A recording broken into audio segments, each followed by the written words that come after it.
Hello everyone, this is Jen and I make useful English Lit study videos on Shakespeare, poetry, fiction, literary ideas and more to help you become a literary expert. So if that sounds like what you need, make sure to hit the subscribe button below.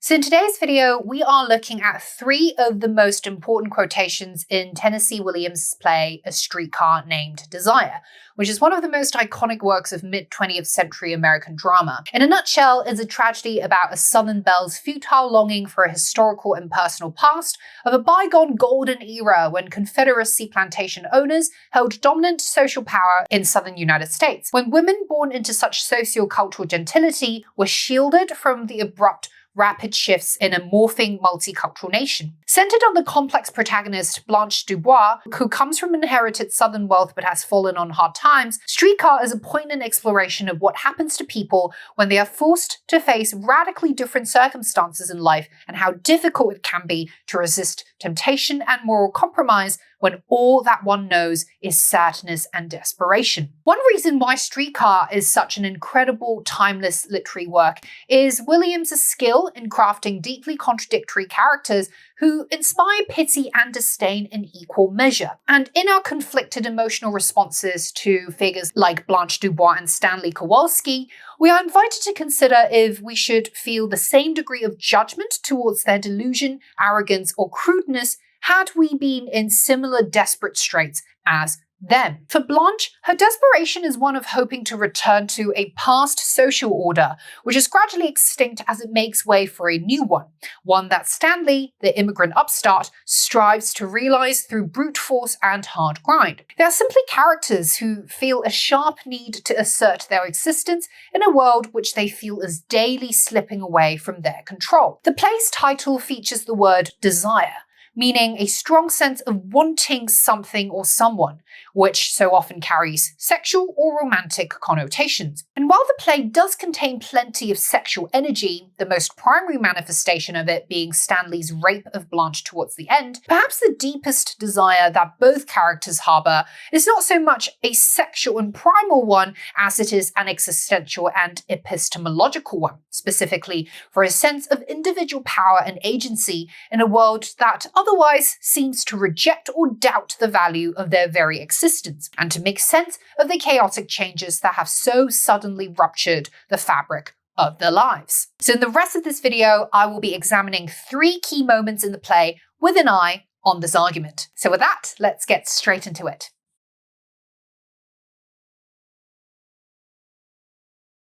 A cursory reading of the play will have us characterizing Stanley Kowalski as an ignorant meathead, more animal physicality than refined intellectualism. Blanche consistently insults her brother-in-law as common and bestial, someone who acts like an animal with even something subhuman or ape-like about him. And to be fair, the stage directions don't describe Stanley in too flattering a light either, portraying him as a being possessed of animal joy and a crude man with rough humour, pedestrian pastimes, and casual chauvinism. But early on in scene 2, William shows that Stanley isn't actually all that stupid, and that for all the book-smart and literary illusions he lacks, he makes up for it plenty with his street-smart and pragmatic savvy. Intelligence, after all, is a relative and subjective concept. Blanche and Stanley simply define intelligence very differently. We see this when Stanley questions his wife Stella about whether she's heard of the Napoleonic Code, which stipulates that in the state of Louisiana, a wife's property de facto becomes her husband's assets upon marriage. When Stanley hears that Blanche had lost Belle Reve, which is the DuBois plantation, his mind promptly jumps to the financial implications of this incident and what it implies for his self-interest. This, then, is clearly a man with more considerations than food, drink, card games, and sex. And in the husband and wife's dialogue, Stella's ignorance of the Napoleonic Code actually highlights Stanley's intellectual superiority, which suggests a hollow hypocrisy in the DuBois sisters' contempt towards him, as we'll see in this moment.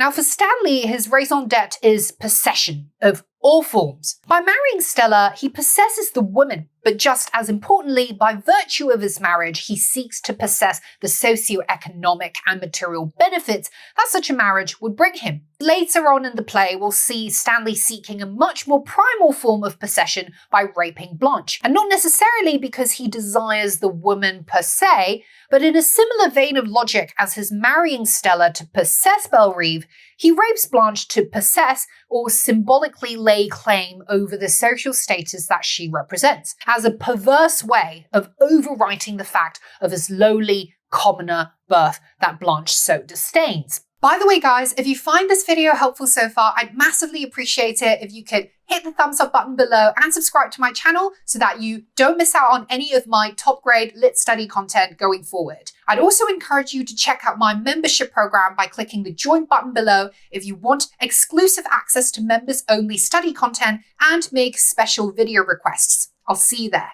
Stanley's violent gesture of jerking out an armful of Blanche's dresses from the wardrobe in this moment foreshadows his final rape of the woman, when he will literally strip her of the sartorial plumage that she uses as protection from inner shame and that Stanley views as a contemptuous eyesore. In any case, we gather from this moment that for a man like Stanley, moral appropriateness and social niceties are not matters of concern at all. Material acquisition and practical gain are the priorities he struggles and lives for. This is why when Stella berates him for being stupid and horrid, for insinuating that Blanche has swindled them of the Belle Reve wealth, Stanley's retort, the Kowalskis and the DuBois have different notions, suggests that he sees their marriage as being just as much a tribal and social arrangement as an individual and romantic union. Coming from no socioeconomic cushioning, there is little room for self-indulgent fancy in Stanley's world of survivalist struggle. Everything to him carries a Darwinian agenda. So by marrying himself to a Southern belle, Stanley has effected a triumph of social mobility. He has elevated his Polack immigrant status and his community in the jostling, changing hierarchy of a new post-Bellum America where rearguard factions of power like the DuBois must give way to emergent mixed groups like the Kowalskis.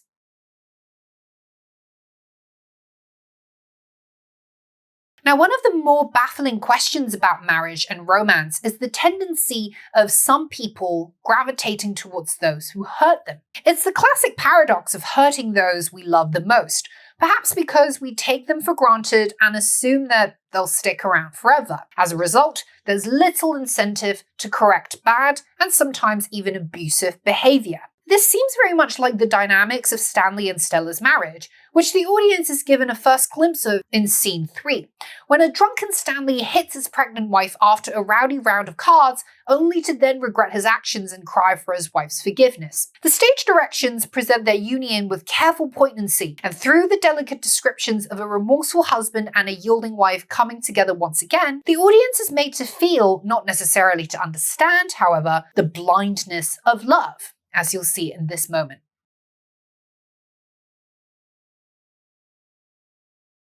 The repetition of the word moans, first in the personification of the low-tone clarinet background music, then in the low animal moans of Stanley and Stella, carries obvious sexual connotations, but by characterizing the moans in both musical and carnal terms, Williams suggests that the couple's marriage is not simply a product of the crude, brutal desire that Blanche insists on reducing it as. There are moments of tenderness that contain genuine romance, passionate feeling, and a willingness to be raw and vulnerable, drawing Stanley and Stella towards each other, despite the violence, abuse, and hurt, which the woman accepts as part and parcel of the deal that she signed up for. When Stanley falls to his knees on the steps, his kneeling is a silent admission of contrition and an awkward gesture of supplication, symbolizing an essential devotion that remains regardless of his own glaring flaws. There's of course more than a hint of irony in the description of his face curving a little with maternity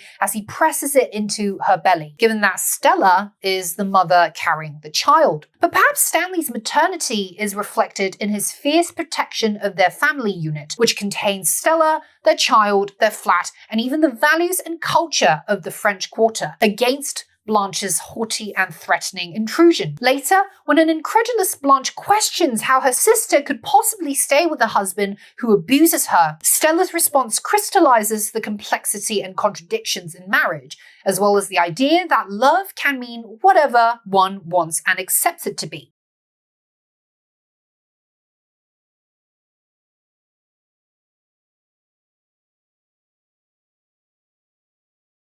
Blanche and Stella may be sisters, but this exchange reveals the sheer gap in their worldview and the degree of realism in their view of human relations. Whereas Blanche sees people in moral binaries, Stanley is an animal and Shep Huntley is a savior, Stella understands that there are nuanced, contradictory, and sometimes inexplicable shades in human character. She also acknowledges that nothing is ever perfect. So for the abuse that she must take from Stanley, she receives from him a level of sensual passion that she perceives and deeply craves as love. Indeed, when Stella tells Blanche that there are things that happen between a man and a woman in the dark that sort of make everything else seem unimportant, the ambiguity in her diction, things, sort of, everything else, suggests that the dynamics between a husband and wife are often unexplainable, and that what may seem like an objectively horrendous or unacceptable action to an outsider, for example, a husband hitting his wife while she's pregnant, could be interpreted in a completely different way by those in the relationship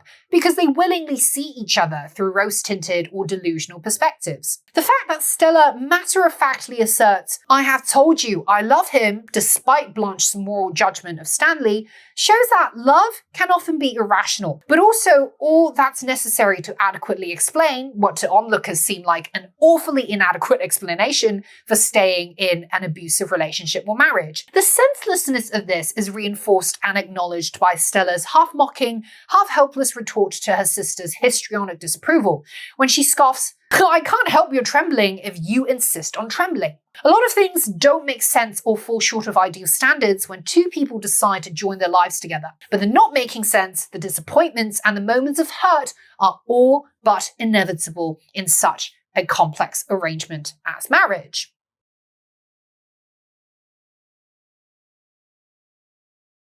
Throughout the play, we see that Blanche has a complicated relationship with light, which is also a key motif. On the one hand, she buys a paper lantern from a Chinese bourbon shop, suggesting a fascination with light sources.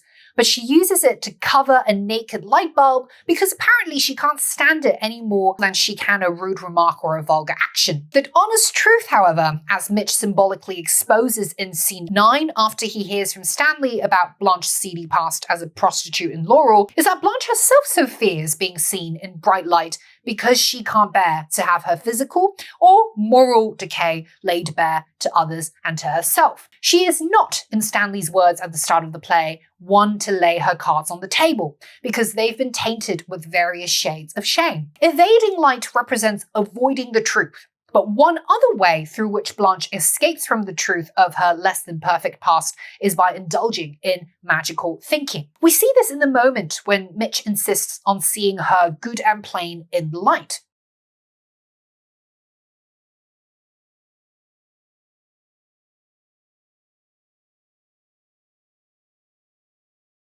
When Blanche claims that, "I don't want realism, I want magic," what she really means is that the reality of her life is so distressing, she wishes that there would be some kind of radical change, as if by dint of a magic trick. What this highlights, though, is the tragic inexorability of her dire straits, because of course we know that magic does not exist. And when she says that, "I try to give that to people, I misrepresent things to them," perhaps the subtext here is that she misrepresents things to herself, because the alternative, recognizing the chaotic and fallen state of her life, is much too painful to bear. In fact, Blanche finds reality more painful than being damned. Christian damnation doesn't seem much worse than what's already living hell for her. But of course, the stronger she repudiates her brokenness, the sharper she highlights for everyone else the extent of her pitiful delusion and glaring lack of self-awareness. Willful dishonesty, then, at least allows for temporary mental reprieve. And this condition of never facing up to the cold, hard truth of her existence is symbolized by her paralyzing fear of others turning the light on. So it's doubly tragic that Mitch, despite their brief moments of emotional intimacy and connection when they had first shared their failed past relationships with one another, doesn't actually understand Blanche's depth or complexity, which is revealed in the root of his disappointment with her, is when he says, "I don't mind you being older than what I thought, but I was a fool enough to believe you were straight." Blanche's outward anxiety is with the loss of her youth and beauty, but her fundamental fear is with not living up to the cultural archetype of the Madonna, which is a standard of womanhood that a patriarchal 19th century American South would have normalized in people's gendered expectations. Blanche's issue then, at the end of the day, is with not being able to accept the humanity in either herself or in others. She is filled with deep self-loathing for her moral weakness, which compels her to seek refuge in or validation from men as a prostitute at the Hotel Flamingo, even at the expense of reputational damage. In a sort of pathologically hypocritical fashion, Blanche's coping mechanism is to openly and flamboyantly criticize and judge the weakness of others. It's a bit like how we tend to hate in others what we really hate in ourselves, and this mirroring dynamic is embodied by Blanche's hatred of Stanley's similarly outsized humanity and magnified flaws. And there you go, guys, just my analysis of what I consider to be 3 of the most important and symbolic moments in Streetcar. I hope this has shed some light on the complexity and depth of characters like Blanche, Stanley, and even to some extent Stella, all of whom are dramatic constructs that resist simple interpretation and invite deeper exploration. For your next video, I recommend that you watch my Context in Streetcar, which will give you a solid understanding of the play's historical, social, cultural, and literary influences, which are all super important as a framing awareness of any analysis that you do on this text. Hit that thumbs up button below if you found this video helpful in any way so that YouTube will know to share this with other passionate lit learners like yourself all around the world. And if you haven't already, subscribe to my channel so that you don't miss out on any of my future weekly study videos. And as always, I will see you in the next one. Bye!